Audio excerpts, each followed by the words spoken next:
तो आज हम अपना पार्ट 2 शुरू करेंगे कि द्विध्रुवीयता का अंत यानी कि दी एंड ऑफ बायोपोलैरिटी का जो चैप्टर था उसका सेकंड पार्ट स्टार्ट करेंगे।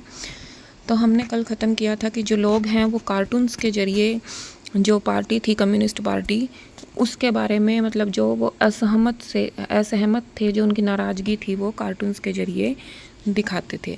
अब आगे देखिए, most of the institutions of the Soviet state needed reform. The one party system represented by the Communist Party of the Soviet Union had tight control.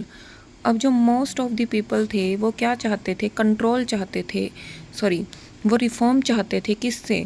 कि जो एक पार्टी सिस्टम था Soviet संघ में, एक पार्टी थी वहाँ पर, यानी कि जो पार्टी थी वहाँ पर ज़्यादा नहीं होती थी। हमने ये पढ़ा कि वहाँ पर कोई भी अपोजिशन या कोई भी जो पॉलिटिकल पार्टी थी वो बनाना अलाउड नहीं था। तो उसमें वो सुधार चाहते थे, रिफॉर्म्स चाहते थे। Communist party of the Soviet Union had tight control over all institution, was unaccountable to the people. अब जो सोवियत पार्टी थी, कम्युनिस्ट पार्टी थी, उसका सोवियत यूनियन पर टाइट कंट्रोल था और जो भी सोवियत यूनियन में, सोवियत संघ में जितने भी इंस्टीट्यूट थे उस पर भी उसका पूरी तरह से कंट्रोल था। और ये जो पार्टी थी ये मतलब लोगों के प्रति रिस्पॉन्सिबल भी नहीं थी, यानी कि चाहे ये पार्टी कुछ गलत करे या ठीक करे ये रिस्पॉन्सिबिलिटी नहीं ले रही थी। तो इसी वजह से जो लोग थे वो चाहते थे कि इस पार्टी में बदलाव किया जाए। The party refused to recognize the urge of people in the 15 different republics that form the Soviet Union to manage their own affairs including their cultural affair. अब यहाँ पे क्या बात हो रही है कि जो पार्टी थी, जो कम्युनिस्ट पार्टी थी, जिसका कि शासन था सोवियत संघ पर, जो रूल कर रही थी, उसने क्या किया, जो 15 कंट्री जो जिनसे मिलकर सोवियत संघ बना था, ठीक है, या मतलब कि सोवियत संघ के अंदर वो इंक्लूड हो गए थे, उन जो वो दूसरे देश थे, यानी कि वो ईस्टर्न यूरोप के देश थे, आप सबको पता है। तो उन देशों के लोगों की जो कल्चरल अफेयर्स थे वो अलग थे, उनकी भावनाएं अलग थी। देखो, हर देश, हर गांव, हर शहर का जो सोचने का नज़रिया होता है वो अलग है। अगर हम अपने किसी गांव में जाएंगे तो वहाँ की सोच एक अलग होगी, वो उसी तरह से रिफॉर्म चाहेंगे। एक शहर में जाएंगे तो वो उसी तरह से रिफॉर्म चाहेंगे। तो यहाँ पे भी यही था कि जो ईस्टर्न यूरोपियन कंट्री थी वो, वहाँ के जो लोग थे वो इस पार्टी की जो तरीके थे काम करने के उससे वो सहमत नहीं थे। तो इस वजह से जो पार्टी थी वो भी इनकी भावनाओं को नहीं समझ रही थी। Although on paper Russia was only one of the 15 republics that together constitute the USSR, जबकि ऐसा था कि जो पेपर था यानी कि कागजों में हम कह सकते हैं कि रसिया जो था इन 15 कंट्रीज़ का में से एक कंट्री था, यानी कि वो भी एक कंट्री था। टोटल कंट्री रूस को भी मिला के 15 कंट्रियों को मिला के, जिसमें कि रूस भी था, इन सब को मिला के ही हम उसे USSR बोलते थे। लेकिन in reality Russia dominated everything. कहने को तो जो रसिया था वो एक पार्ट था, मतलब इन 15 देशों में एक देश था, यानी कि अन्य देशों की तरह वो भी एक कंट्री ही था। लेकिन जो रसिया था वो डोमिनेटेड था एवरीथिंग, यानी कि कोई भी निर्णय लिया जाता, कोई भी कार्य करना होता जनता के लिए, यानी कि किसी भी प्रकार का कोई कार्य करना था तो चलती किसकी थी? रसिया की। यानी कि पेपरों में तो वो भी एक देश है, कंट्री है, लेकिन अगर रियलिटी में देखा जाए तो डोमिनेट कौन कर रहा है? जैसे अब इस बारे में हम ये कह सकते हैं कि जैसे सोनिया गांधी, कांग्रेस की जब हमारी सरकार थी तो उसमें ऐसा कहा जाता था कि मनमोहन सिंह जी प्रधानमंत्री हैं, थे भी वही, लेकिन डोमिनेट कौन कर रहा था? सोनिया गांधी जी, ऐसा कहते थे, ठीक है।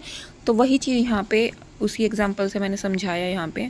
तो अब देखिए, people from other regions felt neglected and often suppressed.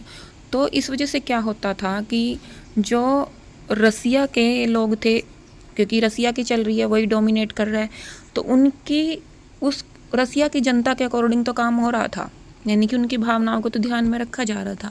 लेकिन बाकी जो कंट्रीज़ थे उनकी भावनाओं को ध्यान में नहीं रखा जाता था, जिससे जो पीपल थे, जो लोग थे, यानी कि जनता जो थी दूसरे एरियो की, दूसरे क्षेत्रों की रीजन्स होते क्षेत्र, तो वहाँ की जो जनता थी वो अपने आप को नेग्लेक्टेड फील करती थी और उनके ऊपर हमेशा ऐसे लगता था उन्हें कि हमारे ऊपर दबाव डाला जा रहा है।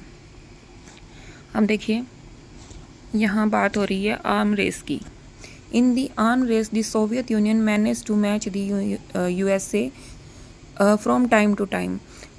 हथियारों की होड़, आप सबको पता है कि जब ये दोनों पावर में थे, अमेरिका यानी कि USA भी और हमारा सोवियत संघ भी, तो दोनों में एक होड़ थी किस चीज़ की, कि परमाणु हथियार बनाने की, जो आज भी है सभी देशों में, ठीक है। लेकिन हम बात कर रहे हैं उस टाइम की, तो जो आर्म रेस थी यानी कि हथियारों की जो होड़ थी, उसमें जो सोवियत यूनियन था, सोवियत संघ था, वो टाइम टू टाइम किसकी बराबरी करता रहता था, US यानी कि अमेरिका की बराबरी करता रहता था, but at great cost. But at great cost यानी कि उसकी से बहुत बड़ी कीमत चुकानी पड़ती थी। वो कीमत क्या थी? The Soviet Union lagged behind the west in technology, infrastructure, जैसे ट्रांसपोर्ट हैं, पावर हैं, ठीक है। अब इसकी उसे क्या कीमत चुकानी पड़ती थी कि जो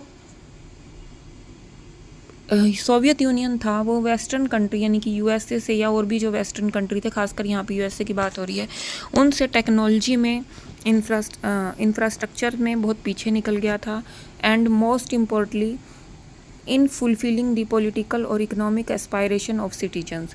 सबसे ज़्यादा जो बड़ा इशू था जिसमें कि उसे कीमत चुकानी पड़ती थी आर्म रेस में, मतलब उसके ऊपर आर्म रेस में हथियारों पे तो वो पैसा लगा देता था, लेकिन वो अपनी जो देश की जनता थी उसकी जो पॉलिटिकल और इकोनॉमिक इच्छाएं थी यानी कि अब ज़रूरतें थी लोगों की, वहाँ के नागरिकों की, वो पूरी नहीं कर पाता था।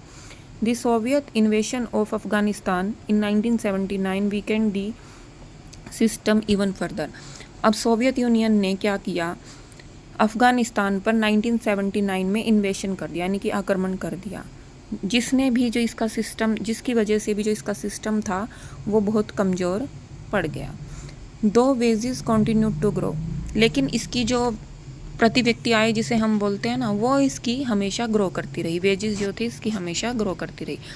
Productivity and technology fell considerably behind that of the West, लेकिन जो इसकी उत्पादन, प्रोडक्टिविटी यानी कि उत्पादन की जो क्षमता थी, और टेक्नोलॉजी यानी कि टेक्नोलॉजी का जो इसका क्षेत्र था, वो वेस्टर्न देशों की तुलना में यानी कि वेस्ट की तुलना में काफ़ी गिरता चला गया। This led to shortage in all consumer goods.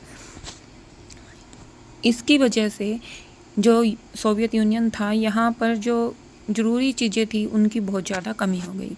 Food imports increased every year, जो फूड था यानी कि फूड एक हमारी बेसिक नीड है, बेसिक ज़रूरत है, उसको हमेशा निर्यात करना पड़ता था, इंपोर्ट करना पड़ता था। This Soviet economy was fall flattering in the late 1970s and become stagnant, और जो सोवियत यूनियन की जो इकोनॉमी थी वो गिरती चली गई 1970s के अकॉर्डिंग, एंड बिकम स्टेगमेंट, और मतलब स्थिर हो गई, मतलब वो बढ़ नहीं रही थी, वो लगातार गिर रही थी, उसके बढ़ने के भी कोई आसार दिखाई नहीं दे रहे थे।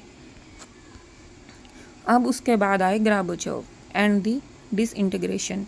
अब ग्राबोचोव एक यहाँ के सेक्रेटरी बने, महासचिव बने, तो उन्होंने अपनी नीतियों में कुछ जो उसके रूल करने का जो वे था, वो जो था उन्होंने काफ़ी हद तक चेंज किया, ठीक है, ताकि वो इन ईस्टर्न जो कंट्रीज़ थे इनको अपने देश के अंदर मिलाए रख सके, यानी कि उनको अलग ना, मतलब वहाँ कोई विद्रोह ना हो, रिवोल्यूशन ना हो, ठीक है। वो उन्होंने कैसे कोशिश की? गार्बाचोव एंड दी डिसइंटीग्रेशन, गार्बाचोव और विघटन होना, मतलब गार्बाचोव कैसे कारण बने सोवियत संघ के विघटन यानी कि डिसइंटीग्रेशन का, ठीक है। अब देखो, Mikhail Gorbachev who had become general secretary of the Communist Party of the Soviet Union in 1985। Mikhail Gorbachev 1985 में सोवियत यूनियन के कम्युनिस्ट पार्टी में जनरल सेक्रेटरी बने। देखिए, sought to reform this system, और उन्होंने क्या डिसीजन लिया कि वो जो इस सिस्टम में है वो सुधार करेंगे। Reforms were necessary to keep the USSR abreast of the information and technology revolution taking place in the west. उन्होंने क्या कहा कि जो इंफॉर्मेशन और टेक्नोलॉजी जो वेस्ट के अंदर जो इंफॉर्मेशन टेक्नोलॉजी चेंज होती जा रही है, धीरे धीरे प्रोग्रेस करती जा रही है, उसके अकॉर्डिंग वहाँ पे अपनी जगह बनाने के लिए जो सोवियत यूनियन की जो नीतियाँ हैं उसमें सुधार करना ज़रूरी है। However, Gorbachev's decision to normalize relation with the West and democratize and reform the Soviet Union had some other effects that neither he nor anyone। अब देखो इसमें क्या कहा है कि जो गार्बाचेव के डिसीजन लेने की जो पॉलिसी थी और जो वेस्ट के साथ यानी कि यूएसए के साथ जो वो रिश्तों को चाहते थे कि नॉर्मलाइज किया जाए, नॉर्मल किया जाए with the west and the democratize and reform the, और उन्होंने इसके लिए मतलब लोकतांत्रिकरण तरीका अपनाया। ठीक है, अब देखो reform the Soviet Union had some other effects. अब जो इन्होंने ये जो सुधार किए उसके कुछ और भी इफ़ेक्ट हुए। नाइदर ही नोर एनी वन एल्स इंटेंटेड और एंटीसेप्टेड, मतलब जो उन्होंने सुधार किए ना वो कोई और ना तो कर सकता था ना किसी ने किए। The people in the East European countries which were part of the Soviet bloc started to protest against their own governments। लेकिन जो ईस्ट यूरोपियन कंट्रीज़ थे उन्होंने इनका क्या करना शुरू कर दिया, प्रोटेस्ट करना, विद्रोह करना शुरू कर दिया सोवियत ब्लॉक का, क्योंकि उनको ये सुधार पसंद नहीं आ रहे थे। पसंद भी क्यों आए, क्योंकि वो चाहते ही नहीं थे। वो चाहते थे कि हमें सिर्फ आज़ादी मिले। जब हम चाहते हैं ना कि हमें आज़ादी मिले तो फिर हम ये होता है कि कोई हमें कितने भी अच्छे कपड़े, मतलब कहने का मतलब कितनी भी सुविधाएं हमें दी जाए, लेकिन हमें वो चीज़ें अच्छी नहीं लगेंगी क्योंकि हमें चाहिए तो केवल आज़ादी। तो यही चीज़ यहाँ पर हो रही थी। अब देखिए, Soviet control unlike in the past the Soviet union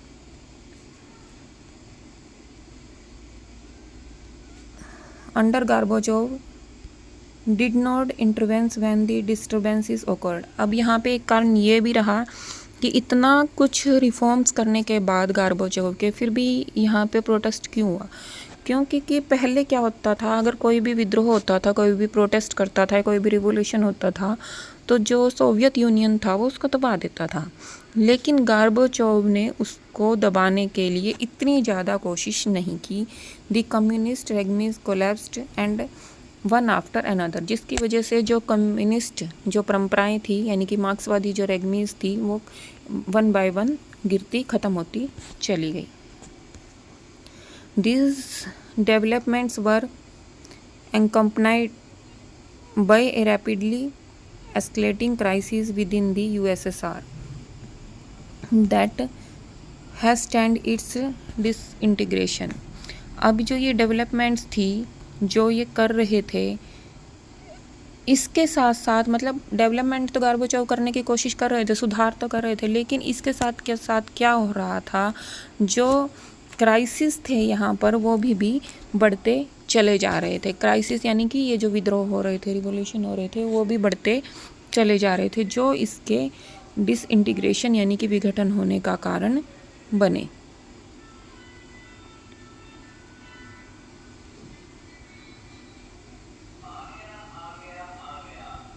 Gorbachev initiated the policies of economic and political reform and democratization within the country। अब गार्बाचेव ने क्या करने की कोशिश की, जो इकोनॉमिक पॉलिसी थी और जो पॉलिटिकल रिफॉर्म्स थे और वो करने की कोशिश की। पॉलिटिकल रिफॉर्म यानी कि राजनीतिक और आर्थिक सुधार करने की कोशिश की, और कंट्री के अंदर लोकतांत्रिकरण यानी कि डेमोक्रेटाइजेशन शुरू किया। और देखो वैसे तो ये जो डेमोक्रेटाइजेशन था ये अच्छा था, लोकतांत्रिकरण अच्छा था, क्योंकि इसमें जनता के अकॉर्डिंग कार्य किया जाता है। लेकिन फिर वही बात आ जाती है कि जी the reforms were opposed by leader within the Communist Party. लेकिन जो ये रिफॉर्म्स थे ये कम्युनिस्ट पार्टी के ही जो नेता थे उनके द्वारा इन जो ये रिफॉर्म्स कर रहे थे गार्बाचोव, उन्हीं के पार्टी के जो नेता थे वो भी इनका साथ नहीं दे रहे थे, वो भी इनका क्या कर रहे थे, विरोध कर रहे थे। ठीक है, A coup took place in 1991 that was encouraged by Communist Party hardliners। अब एक कोप होता है तख्ता पलट। तख्ता पलट यानी कि किसी सरकार को एकदम से गिरा देना। ठीक है, जैसे बांग्लादेश में सरकार गिराई गई, ठीक है, और उसके बाद दूसरी सरकार वहाँ पे बनी जो कि सैनिक शासन वहाँ पे आया। तो वैसे ही वहाँ पे एक कोप हुआ, तख्ता पलट हुआ, कब? 1991 में। और ये किसने किया? जो कम्युनिस्ट पार्टी में गरम दल के हार्डलाइनर्स होते हैं, हिंदी में हम कहते हैं गरम दल के। देखो हर पार्टी के अंदर कुछ लोग ऐसे होते हैं, नहीं कि कुछ नेता ऐसे होते हैं जो आराम से काम करना चाहते हैं, और कुछ ऐसे होते हैं जो मतलब जोश में होते हैं, गर्मी में बात करते हैं कि गुस्से में। ठीक है, तो वही यहाँ पर था कि जो हार्डलाइनर्स थे उन्होंने इस चीज़ को बढ़ावा दिया और तख्ता पलट हो गया। तख्ता पलट अगर ऐसा देखा जाए किसी भी पार्टी का, ये नहीं है कि बाहर के ही लोग कर देंगे आके कि सैनिक शासन है तो सैनिकों ने ही कर दी। हमेशा कभी भी आप देखेंगे कि अगर किसी पार्टी का तख्ता पलट होता है तो उसमें कोई ना कोई ऐसा व्यक्ति होता है जो उसी पार्टी से जुड़ा होता है। ठीक है, तो यहाँ पर यही चीज़ हुई। The people had tasted freedom by then, और तब तक जो लोग थे उनको भी जो आज़ादी थी, फ्रीडम थी, उसका स्वाद यानी कि उसको टेस्ट वो कर चुके थे। By then and did not want to old style rule of the Communist Party, और वो नहीं चाहते थे कि ओल्ड पार्टी जो रूल करे, मतलब उनके तरीके को भी वो पसंद नहीं करना चाहते थे, क्योंकि वो चाहते ही फ्रीडम थे। अब ये ओल्ड पार्टी कैसे रूल करती? क्योंकि कि जो न्यू पार्टी थी गार्बोचोव की, वो क्या हो गई है, उसका तख्ता पलट हो गया 1991 में। तो अब ओल्ड पार्टी किसने किया है? कम्युनिस्ट के वही जो लीडर थे उन्होंने ही। तो अब दोबारा से कौन सी पार्टी आ गई? पुराने वाली पार्टी, मतलब आगे व्यक्ति शासन करने के लिए। लेकिन जो लोग हैं अब वो ना गर्म मतलब न्यू रिफॉर्म्स को चाहते हैं ना ही वो पुराने तरीके से ही चाहते हैं कि हमारे ऊपर शासन किया जाए, बल्कि वो क्या चाह रहे हैं कि हमें सिर्फ और सिर्फ आज़ादी यहाँ पर चाहिए। अब Boris Yeltsin merged as a national hero in the opposing this scope. अब ये जो बोरिस येल्सिन थे, ये एक नेशनल, इन्होंने ही ये तख्ता पलट करवाया था, और ये इस तख्ता पलट के दौरान यानी कि स्कोप के दौरान किस रूप में उभरे? एक नेशनल हीरो के रूप में उभरे। The Russian republic where Yeltsin won a popular election began to shake off centralised control. अब जो ये द रशियन रिपब्लिक वेयर, अब रसिया में क्या आ गया? एक रिपब्लिक बन गया रसिया। रिपब्लिक बताऊंगी अभी क्या होता है, हिंदी में से कहते हैं गणतंत्र। Where Yeltsin won a popular election, जहाँ पे जो ये येल्सिन थे, बोरिस येल्सिन, इन्होंने एक पॉपुलर इलेक्शन जीत लिया और began to shake off centralised control. और जो सेंट्रलाइज कंट्रोल था यानी कि कम्युनिस्ट पार्टी का जो कंट्रोल था सोवियत यूनियन में, उसमें मतलब कि इन्होंने इंटरफेयर करना शुरू कर दिया। रिपब्लिक होता है जब जो वहाँ किसी भी देश के अंदर जो सरकार चुनी जाती है, जो वहाँ का हेड होता है, उसको जनता के द्वारा चुना जाता है। जैसे हमारे यहाँ इंडिया में राष्ट्रपति को चुना जाता। अब आप कहेंगे कि राष्ट्रपति जो है वो जनता के द्वारा नहीं चुना जाता, लेकिन वो जनता के द्वारा जो भेजे हुए रिप्रेजेंटेटिव होते हैं, जो प्रतिनिधि होते हैं, यानी कि हम जिनको चुनते हैं, हम किनको चुनते हैं? एमपीज़ को। और वही एमपी किसको चुनते हैं आगे चलकर? प्रेसिडेंट को चुनते हैं। तो बेसिकली हमने ही ऐसा माना जाता है कि इनडायरेक्टली हमने ही उनको प्रेसिडेंट को चुना। ठीक है, तो वही रिपब्लिक कहलाता है, जिसे हम हिंदी में गणतंत्र कहते हैं। अब power began to shift from the Soviet centre to republics, especially in the more Europeanized part of the Soviet Union. और अब जो पावर थी वो सोवियत यूनियन के सेंटर कहाँ शिफ्ट होनी शुरू हो गई? रिपब्लिक्स में। ठीक है, स्पेशली इन दी और जो इसके बेसिकली कहाँ पे शुरू हुआ ये सब? जो कि सोवियत यूनियन के यूरोपीय जो कंट्री थे वहाँ पर। Which saw them self as a sovereign state, जो अपने आप को किस रूप में देख रहे थे? सोवरेन होता है जिनकी खुद की प्रभुसत्ता होती है, यानी कि खुद की सरकार होती है, उस स्टेट के रूप में वो खुद को देख रहे थे। The central Asian republics did not ask for independence. अब देखो जो यूरोपियन कंट्री थे उन्होंने तो कहा कि भाई हमें फ्रीडम चाहिए, लेकिन जो सेंट्रल एशियन रिपब्लिक थे यानी कि मध्य एशिया के जो गणतंत्रीय राज्य थे, उन्होंने नहीं कहा कि हमें इंडिपेंडेंस चाहिए, हमें फ्रीडम चाहिए, and wanted to remain with the Soviet Federation. और वो किसके साथ रहना चाहते थे? सोवियत फेडरेशन के साथ रहना चाहते थे। अब देखिए आगे, इन दिसंबर 1991 under the leadership of Yeltsin, Russia, Ukraine and Belarus, three major republics of the USSR, declare that the Soviet Union was disbanded. अब दिसंबर 1991 में रसिया की किसने लीडरशिप की? येल्त्सिन की लीडरशिप में रसिया ने, यूक्रेन ने एंड बेलारूस ने, ये जो 3 मेजर रिपब्लिक्स थे, इन्होंने क्या घोषणा कर दी कि सोवियत यूनियन क्या हो गया है, डिसबैंड, ख़त्म हो गया है। And the Communist Party of the Soviet union band, और जो कम्युनिस्ट पार्टी थी सोवियत यूनियन की वो भी क्या हो गई है, बैन हो गई है। Capitalism and democracy were adopted as the basis for the post Soviet republics. अब जो आगे जाके, पहले तो क्या था सोवियत यूनियन, कम्युनिस्ट था, अब वो क्या बन गया है, रिपब्लिक बन गया। तो ये क्या कह रहे हैं, उन्होंने क्या डिक्लेयर किया येल्त्सिन ने, कि कैपिटलिज्म और डेमोक्रेसी यानी कि पूंजीवाद और जो लोकतंत्र हैं वो उसके आधार पर अब जो आगे सोवियत यूनियन बनेगा, सोवियत रिपब्लिक बनेगा, उसके आधार पर वहाँ पर गवर्नमेंट चलाई जाएगी, रूल किया जाएगा। ओके, आज हमने यहाँ पर ये किया, नेक्स्ट पार्ट में हम आगे पढ़ेंगे। ठीक है, तो ये चैप्टर यहीं पर ख़त्म होता है हमारा।